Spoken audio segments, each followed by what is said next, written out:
Ever heard of EOS from the book Traction? EOS is the Entrepreneurial Operating System, a term coined by Gino Wickman. Most people think that you need to hire a $5,000 coach or spend days reading the book Traction and get a grip, or have a team of 10 or more to actually get started with EOS. But that's wrong. In this video, I'm gonna be sharing the 5 simple tools that you can implement to your business today to get started with EOS. No matter if you're a 1-person team, a 3-person team, or a 100-person team. These tools will help you organize your business better, gain clarity on your vision, solve your problems faster, and make sure that your everyday actions actually align towards your goals. And here's the thing, most EOS videos on YouTube are all theory. This video is all action and all tools that you can actually use. For some context, I'm Brandon Pomerati. I'm the founder of Adhesive Media. We help YouTubers get sponsorships for their videos. Since starting the business in late 2022, we've closed over $18 million of deals, have hundreds of happy customers. I actually implemented EOS back when we were a team of 4 people, and we doubled our revenue within 7 months of implementing it. If I could change one thing about what I did, it would have been to have implemented it right from the start of starting Adhesive Media back when it was just 1 person, which was me. So unlike what EOS says that you need 10 or more people to get started, I'd recommend getting started today. The 5 tools that I'm gonna be going over in this video are 1, the Vision Traction Organizer. It is a sheet to help you gain clarity on your vision. Number 2 is the Rocks, which is a framework for setting your quarterly goals that actually align with your 1-year goal. Number 3 is the Scorecard, which is a spreadsheet of basically the most important numbers for your business that help you hit your rocks and help you hit your 1-year goal and hold everyone accountable. Number 4 is the Issues List, which is basically a framework for collecting, identifying the root cause, and solving issues. And number 5 is the L10 Meeting format, which is a format for your weekly team meetings to actually get shit done on the meeting and not just waste time. If you've heard of EOS, you probably know that I am leaving out the People Analyzer tool and the Accountability Chart tool because those are actually more applicable once you do have a larger team, and I'm going to make a whole separate video about those tools. And the last thing I want to say before we get into it is this is an iterative process, so make sure you implement these today and don't wait to get started on EOS. But every week, every month, every quarter, make adjustments in terms of how you're using these tools, adjust which scorecard metrics you're tracking, how you do your rocks. So keep learning about EOS and keep implementing it. With that said, let's take it on to my screen over here. I'm going to share my screen and we're going to go through the 5 tools. So get out a pen and a piece of paper and let's get started. By the way, Chameleon Coffee, so good. Okay, so this is a document that I'm going to be putting in the description of this video. It has explainers and examples of the 5 tools which we'll be going through. Let's first start with the Vision Traction Organizer, okay? So bust out a piece of paper or write this on your computer. These are the 4 main components of the VTO.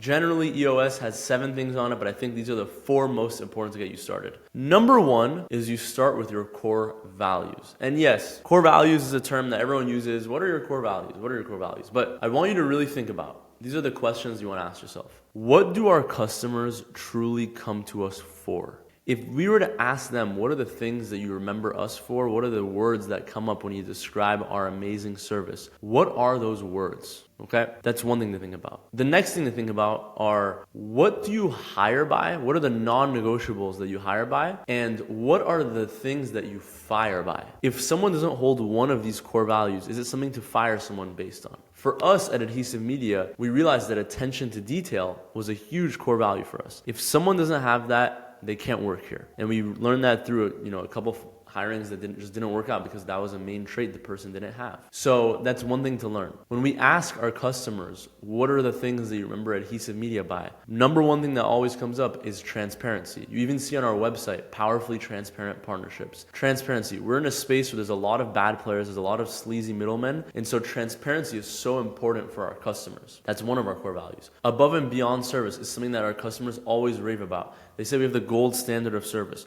We call it 6-star service internally. That's something else that we always talk about, right? So think about it for you. The way to get started here is you want to write out a list of maybe 20 core values that you think and then nail them out. If someone doesn't check this, can they stay on the team or not? So some people, I think they make the mistake of saying, oh, our core value is that you love sports. But that's bullshit, because realistically, if you have a salesperson they're calling, they're doing their job, everyone loves them, they're doing great, but they don't play basketball, they don't love sports, they don't even watch any sports, are you realistically going to fire them? The answer is no. So think about what your core values really are. Once you have your core values, the next thing to get into is your 10-year target. And I want you to close your eyes and really think, what is that audacious goal that I have? Where do you want to get? What does it even look like? I remember when we first set this, I had this vision where we'd have this, massive team in an office overlooking the beach, and it was a Friday, and we just sold $100 million of sponsorships for that year, and we have a huge team, and my vision was we had this big dining table where we served everyone these ribeye steaks. We had this sales team that was selling sponsorships. And then we had a technology side of the business that was, making the technology to make these sponsorships possible. And then we had a media side, making videos like this, making business education possible, making sponsorship education possible. And then we had a venture arm, which would partner with creators to create these products. And so this is what the 10-year vision looked like. It's nothing, we're not there yet, right? But you close your eyes, you think about what does this look like, and dream. 10 years is a lot of time to get a lot of things done. So really dream about what does that audacious goal look like? What does the revenue look like? What does the team look like? What are the services you're offering? What are the different arms of the business, right? So really think about that 10-year goal. I want you to dream. I want it to be something that you think about it and you get the chills,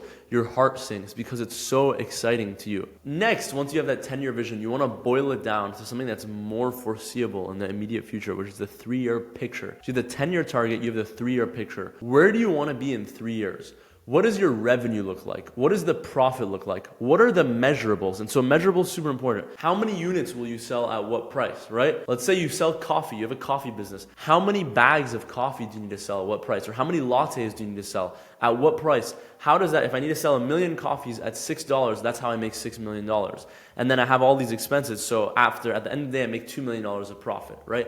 Really think through those, make it measurable, make it clear, right? And then also think about, what does the team look like? What are the quality of the team members? What's the seniority? Do I need a COO? Do I need a CEO? Do I need a president? Do I need a VP? What are the added resources we need? What does the office environment look like? What are our operational efficiencies? What kind of technology do we need at that point, right? What does it look like in 3 years? And this should also excite you, right? So what does that look like in 3 years? Maybe it's not as audacious, maybe it's a little bit more realistic, but it should still be something that you say, wow, if I'm here in 3 years, I would be ecstatic, okay? And the next thing to think about is what is the 1-year plan? So pick your date, 1 year out from now. Similar to the 3-year picture, what is revenue? What is profit? And what are the measurables? How many units do you sell at what price? Okay, what does the team look like? So think about those things. Once you have the 1-year plan, there you go. This is your VTO. To me, your VTO should be something that you read and that excites you, especially this 10-year target. What does that really look like? Think about that. Make it audacious, make it exciting to you, okay? Now, once you have your 1-year plan, the next step is to set your rocks, okay? So I'm gonna give a little analogy. Imagine you have a jar, right? And this is Phil, so you can't really see it, but you have an option of rocks, pebbles, and sand, okay? What do you fill up the jar with first? First, you fill it up with the rocks, and then you fill it up with the pebbles, which will kind of go in the cracks of the rocks, and the sand will fill it to the top. If you want to get the maximum amount of weight in the jar, that's how you do it, rocks, pebbles, sand. So the reason it's called a rock is because it's the first thing, it's the most important thing that you focus on. If the jar is your time, if the jar is your resources, you fill it up with your rocks first, and your rocks are your quarterly goals, okay? The company should have 3 to 7 rocks that are the main things you want to get done this quarter to get you to your 1-year plan. And then each person, or at least each person in leadership, should have about 3 to 5 rocks, and then everyone on the team should have anywhere from 1 to 3 rocks. That's 1 to 3 things that they are focusing on, that they're reporting on every Friday, and that they need to get done this quarter to move us as a company closer to our 1-year plan. Okay? And then the thing to note is every rock should be SMART. Specific, measurable, actionable, relevant, and time bound. Okay? So all of your rocks, all your goals need to be SMART. I'm going to give you a couple of examples, and I'm going to show you what's a SMART goal versus not. Okay? So here's a goal that's not SMART. I want to grow my YouTube channel. Great. We got 1 subscriber. We grew it. But a SMART way is saying, I want to get 1,000 subscribers on my YouTube channel by September 30th, end of the quarter. That is a SMART goal. It's specific, 1,000 subscribers. It's measurable. It's 1,000. We'll know if we hit 1,000. It's actionable. You know exactly what you need to do. We need to post YouTube videos. Relevant is we want to grow the YouTube so we can grow the brand. And then it's time bound by September 30th. And by the way, if you're watching this, you can help me hit my rock by hitting the subscribe button. So please do that. So the rocks need to be SMART. And then what you want to do is you want to have a tool that you can track them on a weekly basis, and you want to have clear transparency if you're on or off track. So I'm going to give you an example of a tool that we use, Asana, and how we use the Asana goals feature to track our rocks. Okay, so let me share my screen here. I'm going to show you how we do it. All right, so here is my Asana, and you can see I have my goals in here. These are my rocks. These are my rocks for the quarter. It might not look smart, but I actually have the time period here, and then I have all these sub goals. Okay, so we're going to give an example right here, which is hire deal maker. And what's cool in Asana is they allow you to link your goal, your rock, to a project, and depending on how many % of the milestones that are completed in the project, you get a percentage of the rock being done. This one I'm actually almost done. So if I go here to hiring deal maker, we need to hire a deal maker this quarter. I set all these milestones, which are build a job description and scorecard, get 500 applicants, 50 aptitude exams above 60%, 15 skills tests above 8 score, 3 strong candidates from structured interview, final hire decision, team interview, shadow session, contracting, and then the tech setup. So I've done 7 out of the 8 of these, and therefore I'm 88% done with this rock because the rock is linked to this. So that's what I love about Asana, is I'm able to see exactly what is my progress towards a rock. But even if you're just writing your rocks down on a Google spreadsheet, you should have clear actionables of how many % am I here. Maybe your goal is you want to sell $1 million of your product this quarter. If you're at 400,000, you'll know you're at 40% of it. So you just want to write your rocks down somewhere. And the most important thing about your rocks is you want to review your rocks every morning, in the middle of every day, and at night. As you can see right here on my board, I have my rocks written down so I can see exactly what I am working on, and I'm always looking at them. Okay, is my next action, is what I'm doing aligning with my rock? Right now I'm filming a YouTube video. It aligns with my get YouTube to 1,000 subscribers rock. Okay, so this is why rocks are super important. So for this, the next actionable here is, bust out a Google Sheet or use Asana and write down what are the rocks, what are the things that you need to do this quarter to help you hit your 1-year plan. Okay, next tool here is the scorecard.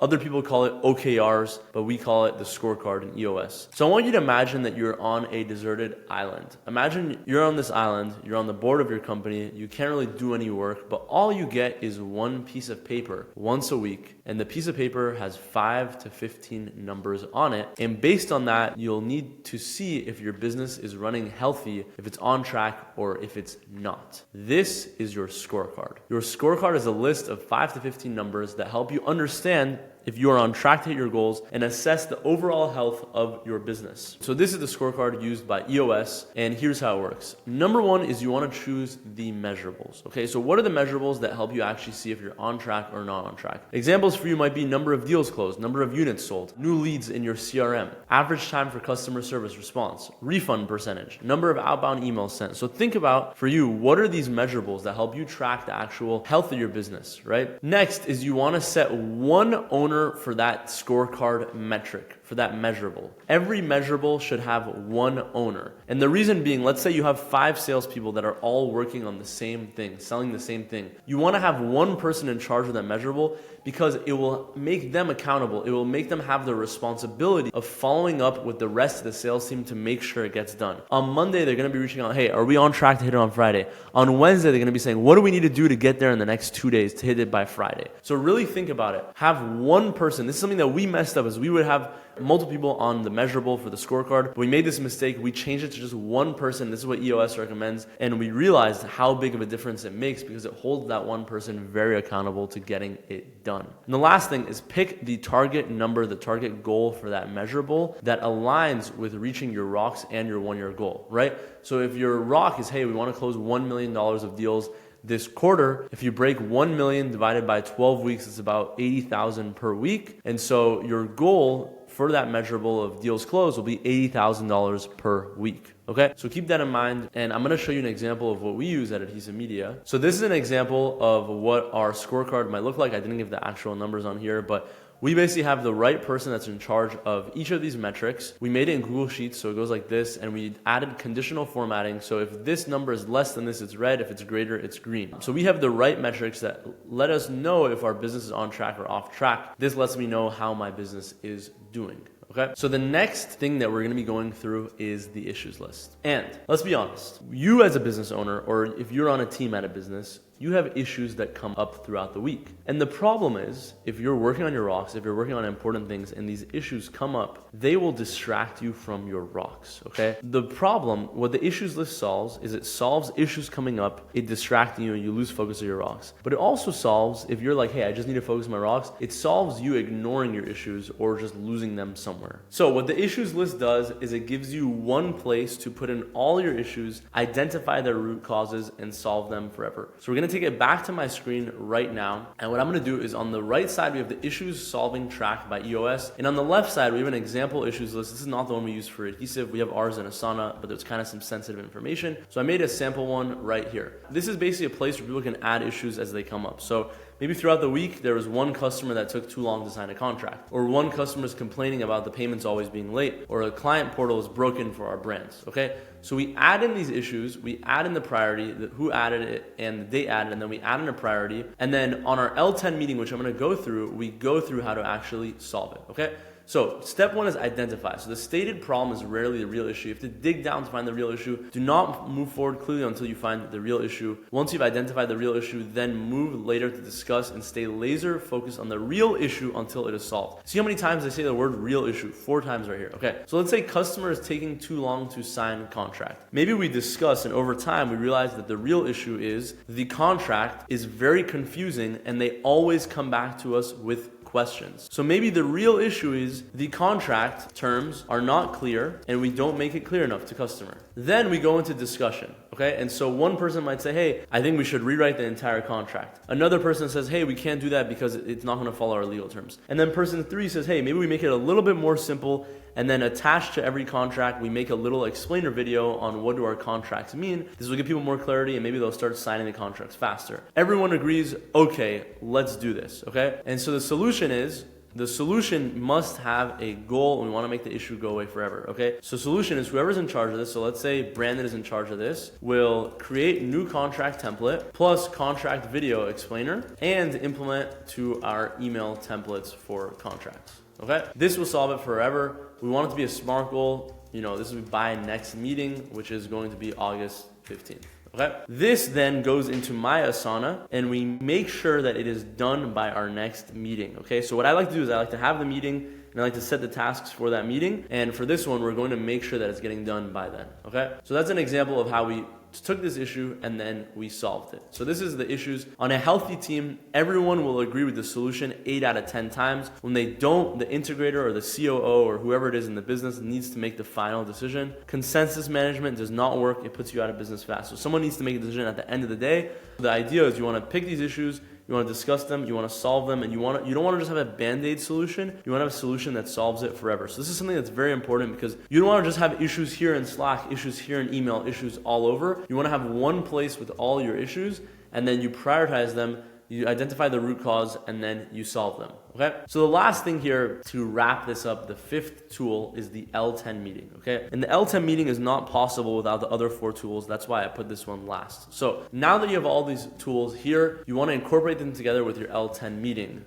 The L10 meeting holds the team accountable to their scorecard, to their rocks. It helps everyone track our progress as a team. It helps us prioritize and solve issues. And then as the leader of the company, this is a time for you to reiterate the vision and get everyone pumped up about what's coming up. Okay? These meetings should not feel long. They shouldn't feel monotonous. You should feel like you're flying through them, you're getting shit done, and you're actually coming with actionable takeaways. Okay? This is the meeting structure. Number 1 is segue. Okay? So in the segue, you want to talk through what is everyone's professional and personal best. It's going to be very punchy, very quick. You don't want to talk about what's the worst. You want to talk about what's the positive thing, what's the best thing you did this week, inside and outside of work. Get everyone pumped up. Let's get the energy good. Let's get everyone in. The next thing we do is we review the scorecard. I do this on Friday, so everyone has the week to get the scorecard numbers together. Everyone must input their scorecard metrics before the meeting. Okay? Everyone must input their scorecard metrics. So we review the scorecard. We make sure that everyone is on track to their numbers. Whoever's in charge of it explains where it's at. They have 1 sentence to explain why it's at the number it's at. If there's a huge problem with it, we actually add that to the issues list to say, okay, why are we so far off from this? Okay? Next Next is the rock review. Same thing here. Everyone reviews their rocks. They say on track or off track. There's no in the middle. It's on track or off track. You have one sentence of why, okay? If it's really off track, you put that into IDS and we solve, okay, what's the problem? What needs to be solved here? Next is customer employee headlines. Are there any customers that shouted us out? Anything that's top of mind? Any employees that have been crushing it, you want to do this. This usually honestly only takes us only 1 or 2 minutes. It's pretty quick. Next is the to-do list. So based on the IDS from last week, like I mentioned, there's actions that come out of the IDS. Did we get them all done? Hold everyone accountable. These actions should not take more than 7 days. Make sure we are getting them done. Okay, like I mentioned from the beginning, this L10 meeting is every Friday. And then the next section is the IDS. So this is where we review the issues. For us, it takes anywhere from 20 to 40 minutes. It rarely takes 60 minutes. In the beginning, it was 60 minutes since there were so many issues that were coming up, but now it's a little bit less. Only prioritize issues that actually need to be solved. If it's some small issue, don't waste the time. Don't make tasks that don't need to happen. And be very cognizant of the tasks that come out of the IDS. Make sure they're not huge tasks. Like 1 week when we just started this, we had a result was like, hey, we need to have an email newsletter and all this. And we realized it wasn't even the actual root issue, and that was like a 10-hour task. These should be quick tasks to fix things. It shouldn't be a whole rock-sized task, okay? So this is the IDS, solve the issues and make the tasks based on that. And then conclude the meeting, recap the to-do list, make sure everyone's accountable. Everyone should rate the meeting from a 1 to 10. The whole reason it's called the L10 meeting is because we want everyone to rate a 10, and then keep moving on, okay? So the meeting should be punchy, it should get done, it should align everyone. For me, I like to give a speech at the end, basically sharing with everyone where we're going, what are the main highlights, and thanking everyone for their hard work this week. And that's basically it. So this is the meeting format. You want to do this every single Friday with your team. It takes anywhere from 60 to 90 minutes. Make sure you're not getting off track, especially during the IDS. Make sure you are solving that root issue. So now you've got the EOS tools to actually organize your business and align your actions with your goals. But these systems only work if you're able to stay consistent and show up as your best self day to day. So if you want to see exactly how I plan my days to hit these big goals, check out the video on the screen below. In that video, I'm going to be sharing how I plan my days and set up my days for success so I can get more done effortlessly. Again, thank you so much for watching this video. I don't sell any books. I don't sell any courses. This is just a free resource to give back what I've learned throughout starting this business. So it means the world to me if you could subscribe to this channel, and we'll be back for another video next week. Thanks so much.